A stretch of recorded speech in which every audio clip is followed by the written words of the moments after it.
የኩራት መገለጫ የሆነውን አላህ ሲነግረን ይላል ወላ ቱስዒር خدك للناس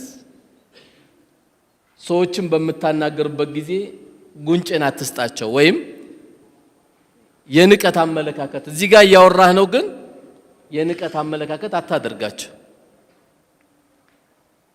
መናቁንተውና ሐጃቸውን እንኳን ባትፈጽመው ቢያንስ አዳምጣቸው ተነፈሳርላው خلاص እኔ አልችለውም አፉ በለኝ ቀልብን ከምሰብር ብዬ ነው እንጂ ያዳመጥኩ እኔ አልችለውም በንቀት ሂደት ግን እዚህ ጋር ያናገረ ፊትን ዞረ ማናገር የኩራተኞች መገለጫ ነው ስለዚህ ولا تسعر خدك للناس ሰዎችን በመታናገርበት ጊዜ ዞር ብለህ ሳይሆን ጉንጭን አዙረህባቸው ሳይሆን እያየኸው ማናገር ነው ያለብህ ከዛ በኋላ መጨረሻ በተሻለ መልኩ ተነግራለህ ምክንያቱም ይሄ ኩራት የሚባሉ ሰዎች እንደ ምሳሌ ቀረቡ ብዙ አሉ ትላንት ኩራቱ ጣራ ላይ ከመውጣቱ የተነሳ ፊርዓውን ምን አለ አና ረብኩሙል አዕላ አለ ጌታችሁ ነኝ ብቻ እኮ አይደለም ያለው ፊርዓውን እኔ ትልቁ ጌታችሁ ነኝ አለ ትልቁ ከኔ ሌላ ጌታ አላቅላችሁም አለ ቲቢቱ ወጠረው ልክ ዛሬ ዓለም ላይ የፊርዓውን ጓደኞች እንደሚፈጥሩት አይነት ሕፃን ልጆችን የሚገል የነበረ ነው يذبحون أبناءكم ويستحيون نساءكم አለ የመጨረሻ ከኩራቱ ከንቀቱ የተነሳ ወንድ ልጅ ተወለደ ሲባል ያርድ ነበር ሴቶችን ደግሞ ይተዋቸው ነበር ለምን ወንበሬ ላይ የሚመጡ አሉ ብሎ ስለሚፈራ ለዛ ወንበሩ መክፈል ያለበት ሕፃን ልጅ መግደል ኮን ይገላል ገደለ ከኩራቱ የተነሳ ምን አለ እኔ ነኝ ትልቁ ጌታ አለ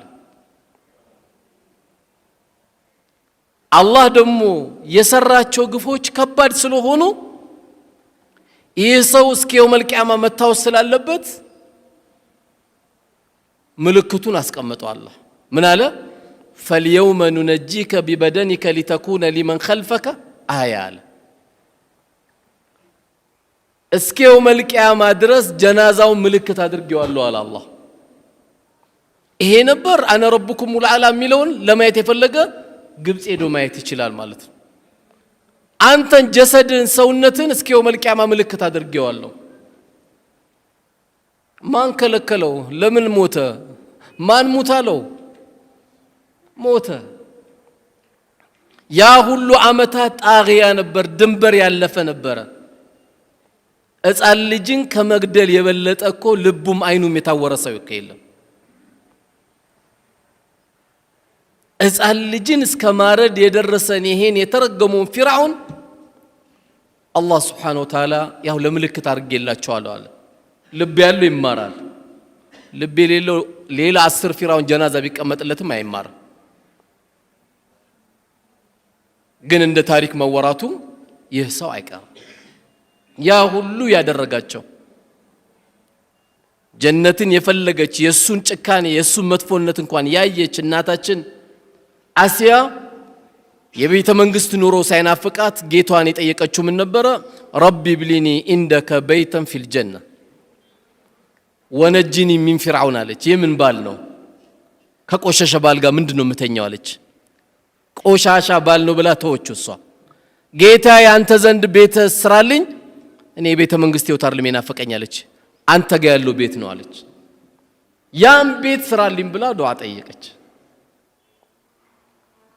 ልጅ ከሚያርድ ሰው ጋር እንዴት ትተኛለህ ልጅ ከሚያርድ ሰው ጋር እንዴት አብረህ ትቀመጣለህ እንዴት ሳብረህ ታወራለህ የዚህ አይነት ሰው ጋር አንተም ባይገልህ ነው የሚገርመው እኮ ይህ ሰው ዛሬ አላህ Subhanahu Wa Ta'ala ለምልክት አድርጎ አስቀምጦታል እስከ የውመል ቂያማ ማንም ሰው ያያዋል ማለት ነው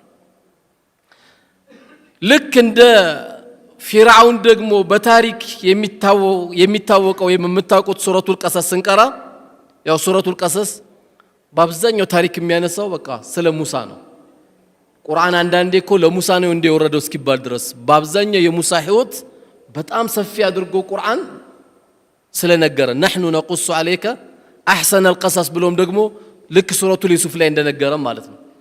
ሱረቱል ቀሰስ ላይ ሌላ ታሪክ ባለ ታሪክና ጥጋበኛ ኩራተኛ ደግሞ የነበረ አንድ ሰው ነበር። ማን ይባላል? ቃሩን ይባላል። በወቅቱ የነበረው የገንዘብ ሚኒስቴር ነበረ። በጣም ብር አለው፣ በጣም ይቆጥራል። ኢነ ቃሩን ካነ ሚን ቀውሚ ሙሳ አለ አላህ። ቃሩን የሚባለው በሙሳ ጊዜ የነበረ አካል ነው አለ አላህ ሱብሓነሁ ወተዓላ።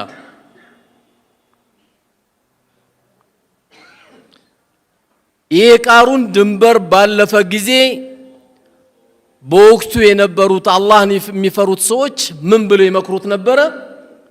ወብተጊ ፊማ አታከ አላሁ ዳረል አኺራ ይሉታል። ያንተ ሀብት ያንተ ነው፣ ያንተ መልካም ላንተ ነው። ስለዚህ አላህ ከሰጠ ርዝቅ አካፍል ስጥ አሉት። ወብተጊ ፊማ አታከ አላሁ ዳረል አኺራ፣ ያቺ የመጨረሻ ሀገር የሆነችውን ጀነት ግዛበት ብለው ሰዎቹ መከሩት። ይህን በመከሩት ጊዜ በጣም ቆሻሻ ንግግር ተናገረ። አንዳንዴ እንዲሚል ሰው ስላለ ነው። ዛሬም አንዳንዴ ቃሩኖችን አታጣም። በጣም ከበደው የተባለው ነገር ገንዘብ በጣም ስላለው አኺራ ገዛበት፣ የቲም ኸድምበት፣ ሸህ ኸድምበት፣ ዑለማ ኸድምበት፣ የአላህን ቤት ስራበት፣ ቤተሰብ አስደስትበት። ይሄ መልካም ስራ ብለው ነው ከሄዱት እነሱ። ምን አለ እሱ? ኢነማ ኡቲቱ አላ ኢልሚ አለ። እኔ የሁሉ ብር እኮ አላህ የሰጠኝ እንደሚገባኝ ስላወቀ ነው አለ። ልክ አንዳንድ የዘመኑ ሰው ይላል በኢልማችን በእውቀታችን በጥበባችን ይላል። ማታ 4 ሰዓት ተኩል ስታየው ያለ ጥበቡ ወርቋል፣ ተኝቷል እኮ። የቱን ያንተ ጥበብ? በአላህ ኃይል እንጂ አንተ የለህም።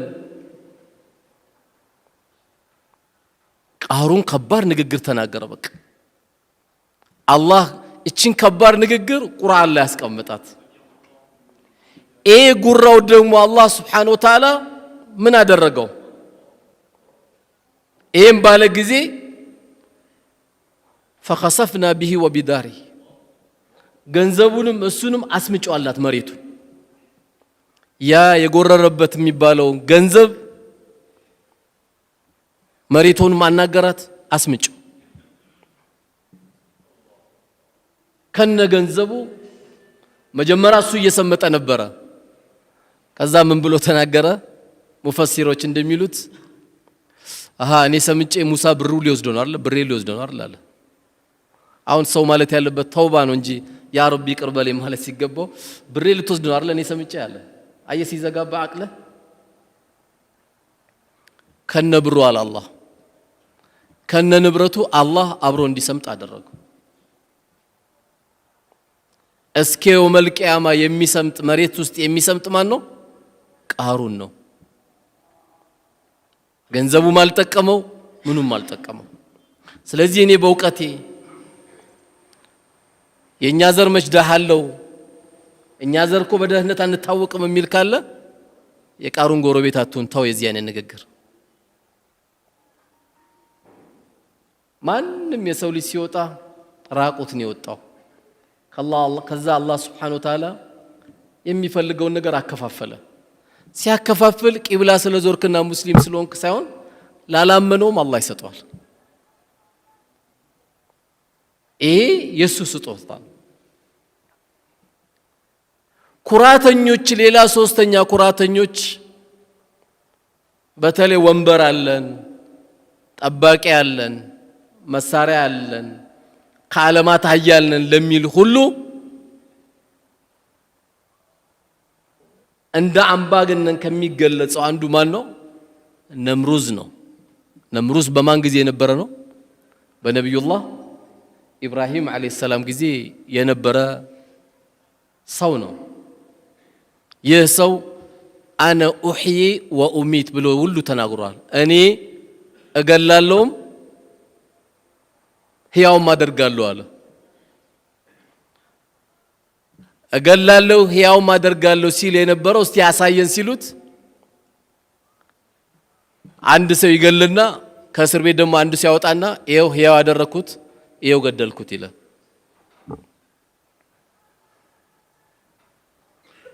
ያ ወንበር ያሰክራል እኮ ይሄ ወንበር ከባድ ነው። እንደ ወንበር ምድር ላይ የሚያሰክር ነገር የለም። እሱ ለወንበሩ ሲል ወንድሙ መግደል ካለበት ይገላል። ለስልጣኑ ሲል ማድረግ የሚገባው ነገር ካለ ሊያደርግ ይችላል። ይሄ በጣም ከባድ ነው የቦታ። እኛ አስተያየት እንሰጣለን እንጂ የተቀመጡ ሰዎች ነው የሚያውቁት። ለዚህ ነው ነብዩ አለይሂ ሰላቱ ወሰለም ስልጣንን ለፈለገ ወንበርን ለፈለገ ሰው አልሰጠውም ነው ያሉት። ሰጠውም ማያውቀው በሳቸው ጊዜ እጁን አውጥቶ ምረጡኝ ያለ የለማ። አማናውንና ቦታውን ስለሚያውቁት ይደበቃሉ ሰሃቦቹ። ብዙን ጊዜ ትልቅ ቦታ የሚመረጠው ሰሃባ የተደበቀ ሰሃባ ነው የሚመረጠው።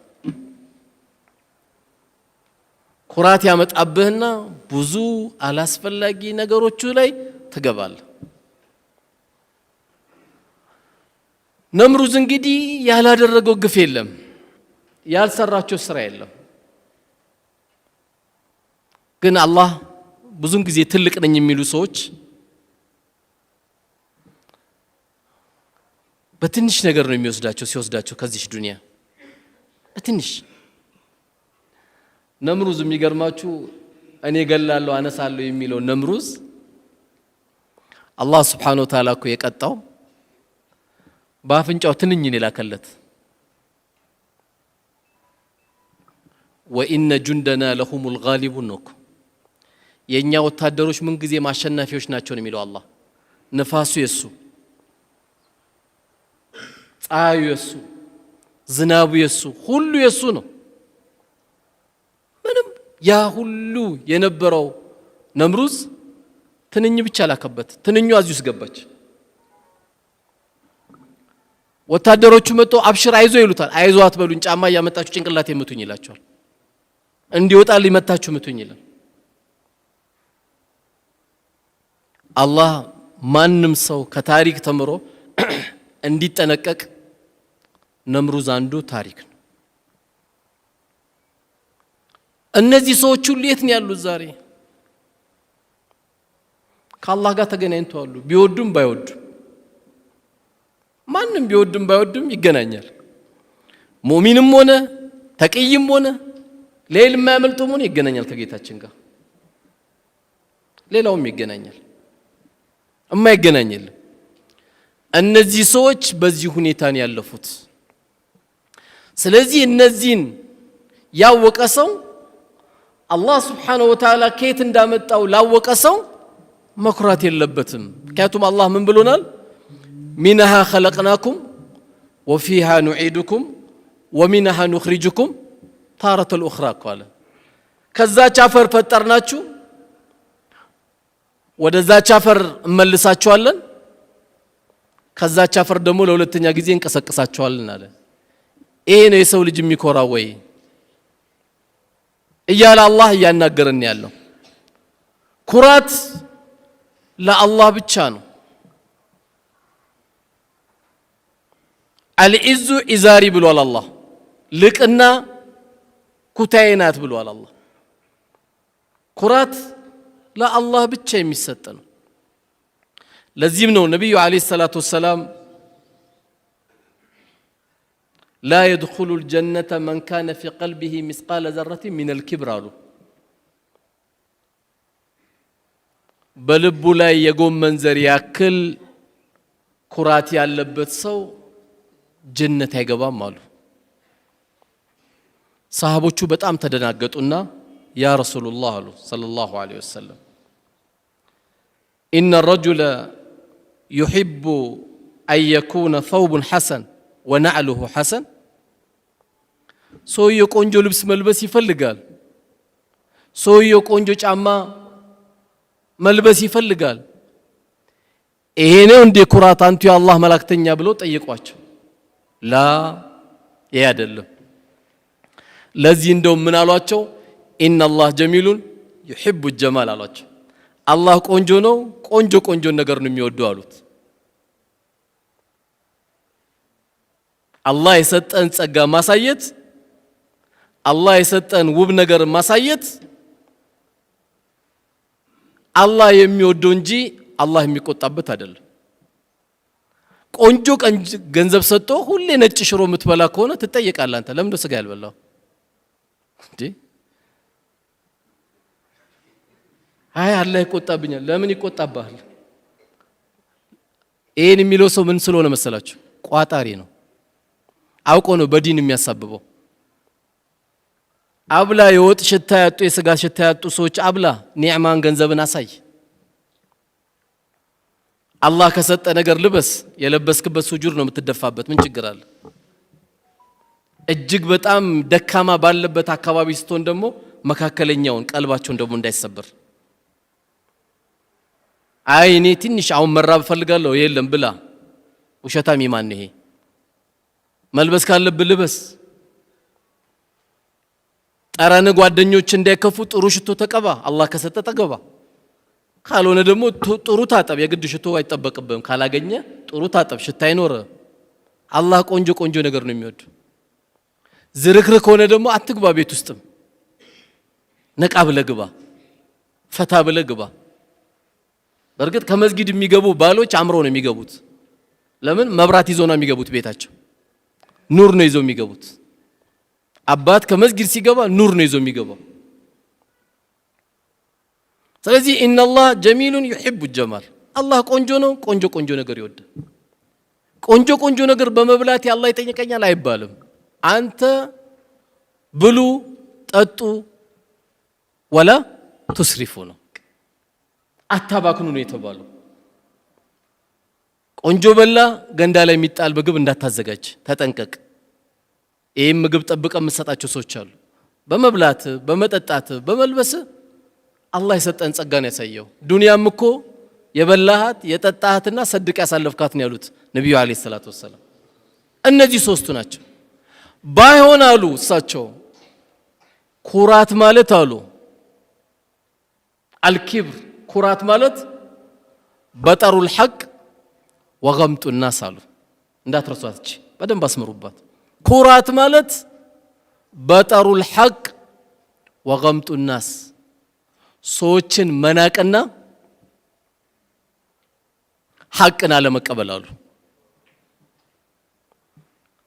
ትላንት ወልዶ እንዴት ከዚህ ልጅ እኔ ሐቅን እቀበላለሁ ያለ ኩራት አለበት። ከማንም ቢሆን አንተ የሚጠበቅብህ ሐቅ ነው፣ ሐቅ አይደለም፣ ሐቅ ነው መቀበል ነው። ሐቅ ከማንም ይሁን ሐቅ መሆኑን ብቻ ነው መርዳት ያለብህ። ትላንት ወልዶ ገና እኮ ዓመት አልሞላውም ኪታብ ከያዘ ይላል። አንዳንዱ ኪታቡን ፍትፍት መበያ አድርጎት እሱ አይሰራበትም። ሰው ሲናገር ደግሞ ይቆጨዋል። ሐቅ ከማንም ይሁን በሐቅ ነው አንተ ማሸነፍ ያለብህ።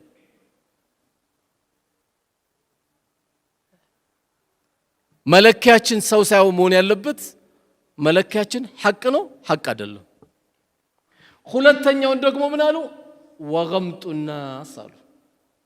ሰዎችን ማሳነስ መጣ። ደግሞ ይሄ የዳህ ልጅ ይላል አይደል? አንዳንዱ የዳህ ልጅ ይላል።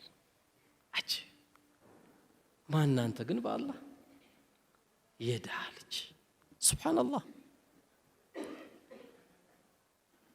ኢነላህ ገኒይ ወነሕኑ ፉቀራ። አላህ መሬት ላይ ካወረዳት አንጻር ስናይ እኮ ገኒይ የሆነው እሱ ብቻ ነው። ፉቀራ ሁላችንም ነን። የዳህ ልጅ ይላል። ይህም ሳይበቃው ደግሞ የእናንተ ዘርማ ይላል። የእናንተ ዘር እናቃቸዋለን ይላል። አራት ወልዶባት ህይወቱን ተደስቶባት ሳላውቅ ነው እኮ የእናንተ ቤት ዘር ውስጥ የገባሁት ይላታል። አጂብ! ማን አንተ? ማን የነገር ያንተን ዘር? ማን ነው በዘር ካርድ ያዘ ሰው አለ እንዴ? ያ ሁሉ ያሳለፈች እህትን ነው እንዴ አንቺ ተሳስቼ ነው በእናንተ ዘር ውስጥ የገባሁት ምትላት? በጣም ትልቅ ስህተት ነው። ኤም ሳይበቃ አንዳንዱ ሲመርጥ የኛን ብሔረሰብ ሴት አላገኘውም ብል እሷም ስትመርጥ 50 ላይ ያገባል። 51 ላይ ልጅ ይወልዳል። የ9 ዓመት ልጅ የቲም አስረክቦ ቀብር ይሄዳል። 30 ላይ ቢያገባ አባት አላቸው ትልቅ ልጅ አድርሰዋል።